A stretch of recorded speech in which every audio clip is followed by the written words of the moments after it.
the shallow alto, and I'm going to do a walkthrough of my current bullet journal. Now, I chose to do bullet journaling for a couple of different reasons. One, I wanted one book where I could keep everything. I want my schedule, my journal, my art, my remembrances, everything in one book. And so I have adapted the bullet journal concept to work for me this year. Anyway, what I did this year, because I know this particular Scribbles That Matter notebook, which I love, by the way, will probably only last me 3 or 4 months, I chose to do a theme. And the theme I chose to do this year is Pride and Prejudice. I learned a few years ago that you can go to Amazon and pretty much find a used hardcover book for way cheap. So I Googled Illustrated Pride and Prejudice, got this book, $3, and it has the most awesome illustrations on almost every single page. They are lovely pastel cuts. I mean, you can get pictures of people and flowers and chapters and everything, and that was what I wanted to do. This is my annual page. I downloaded that. I'm sorry, I don't know the source on the calendar, and then I did a watercolor with the pictures from Pride and Prejudice and wrote the year very badly for all to see. Next is my future log. I only did 6 months in the future because I knew I would only be using the book that long, and then I stuck a cute little picture at the bottom. I am a huge reader, so I want to keep track of all the books that I have read. Last year I did a bookshelf type arrangement, but all it did was give me the titles, and this year I'd like to have a little bit more information when I read it, who wrote it, etc., what I thought of it. And of course, you can't have a Pride and Prejudice book page without the opening quote. "It is a truth universally acknowledged that a single man in possession of a good fortune must be in want of a wife, and I must be in want of a better British accent." The next section in my bullet journal is where I'm going to collect the music that I've sung, because I sing in a couple of choirs, and list all the movies I want to see.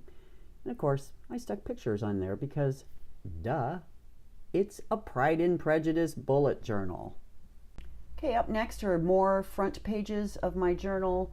I added in things to learn, things to bake, thank you Great British Bake Off, my wish list of things I want to buy that I cannot afford, and food ideas, because I don't know about you, but I have food amnesia, and there are days I can't even remember what I make for dinner. I put that picture in there. It's just a regular blank page. And then I have a few more blank pages leading up to before my monthly starts. And here's my first page of January. Next we go into some of my January pages. I really like this page. Epiphanic flashes, in other words, brain dump. Find and fix, because I don't know about you, I am always losing things and I forget all the things that need to be fixed, what I'm waiting on, orders I've placed. And Lily stories. Lily's my 4-year-old granddaughter. It's her birthday today. Yay, happy birthday, Lil. And she is hilarious, so we write down things. And then my memory page, which I have not been very good at filling out, although the month is still young.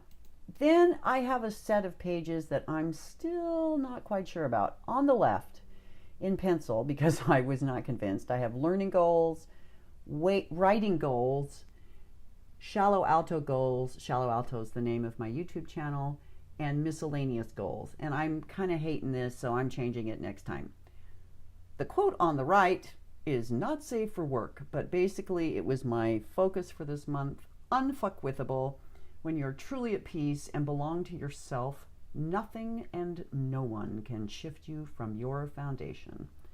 I like that, and I need to pay more attention to that.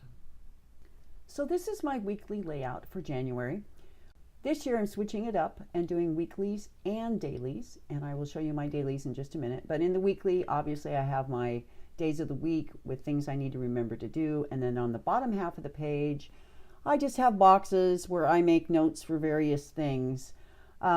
Reading, I read about a book a week, so I need to know what I'm reading next, so I have an up next thing so I can be calm about that. A list of things I need to do for Shallow Alto, my YouTube channel, activities. As you can see, I don't track much. I track if I journal every day, if I work on my business, if I learn something new. I'm a huge learning addict. And I nap every day. It's kind of a psychological reboot for me, so I keep track of how long I'm back in my room. It's not necessarily how long I've slept, but how long I needed to kind of reboot my brain. Next, we get into my dailies. This first bunch of dailies kind of snuck up on me, so I didn't have them organized quite the way I wanted, but I use it for journaling. And then I did a page for my daughter's New Year's trip with my granddaughter, and since I got a sprocket for Christmas, I put the pictures in my book and wrote down what we did on those days they were here. And then you can see on the right, I have my first daily where I did my boxes. My 3 boxes say R&M, which means rest and medication. That's my afternoon time. Kidlets, if I talk to my kids. I have 3 kids. And then, of course, I always write down what I'm doing for dinner just so that I have an idea. Next up, I managed to remember to put a last time I did something page, which is not cool. I've since seen so many cool ones. And then my dailies continue. I write with a fountain pen, which smears, as you can see. And that takes us up just about to the second week of January. Oh, I threw this blank page in here so that, I don't know, I like it. I like the design. I don't know what I'm going to write on it, but it's there. And then we have this week in January. Ta-da! So that's my first look at my 2008 bullet journal. I hope to do more bullet journal videos and tips. It's a new thing for me, and I enjoy doing it. So here's the Shallow Alto signing off and hoping you enjoy my rather not safe for work, inappropriate bullet journal based on the theme of Jane Austen's Pride and Prejudice. And if that isn't ironic, I don't know what is.